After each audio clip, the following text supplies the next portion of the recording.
It was the weekend of Martin Luther King Day in 1999. We were at a faculty meeting late on a Friday afternoon, and Michael said he wasn't feeling well. He was run down. He went to the hospital, and that night was diagnosed with cancer. That's January, and in April they gave up on Michael and his protocol, and he died that summer.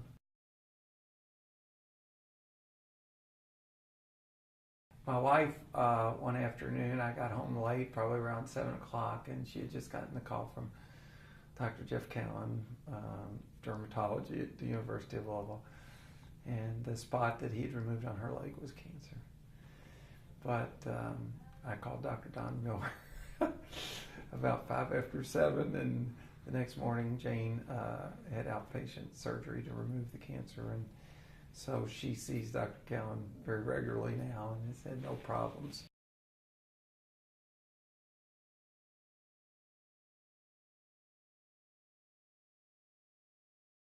She, like many of us, doesn't like to go to the doctor and doesn't like to do all the things the doctors want us to do and fusses at us for not doing.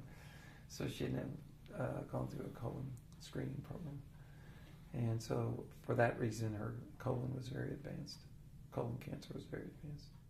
But she'd been feeling bad for a while, and a combination of aches and pains, stomach and so forth. But what happened is one day she just couldn't get up and had some internal bleeding, and went to see her primary care doctor, who sent her directly to the emergency room at the hospital, and then they kept her and started the treatment immediately. Well, originally it was a series of 48-hour chemo treatments. So generally she'd start maybe a Friday afternoon and take chemo through Sunday. That was to try to deal with the overall cancer in her body. Then they did a specialized treatment of a radiation implant in her liver. They then did a chemo blast on the other side of her liver.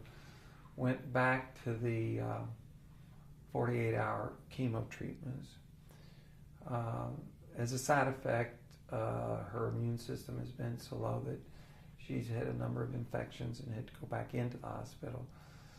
And then most recently, as recently as 3 weeks ago, the PET scan revealed that it had spread to her lungs, and so she's now working with Dr. Miller on trying to identify a clinical trial program that she can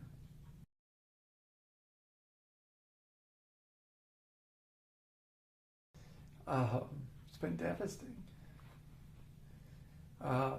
It was just mom, dad, and my sister and I, and to lose dad, and then to have my sister diagnosed just almost immediately, and to see the fight and see, the impact on her and her family. It's just something that is just, there's no way to deal with it.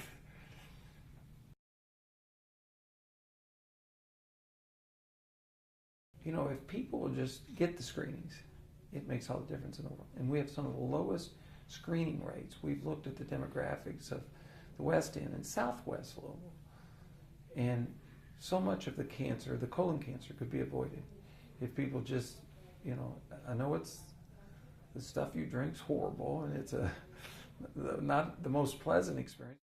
This is something that is avoidable in many cases, but we just don't, as a population in Kentucky and in our community, have enough screening and screening opportunities.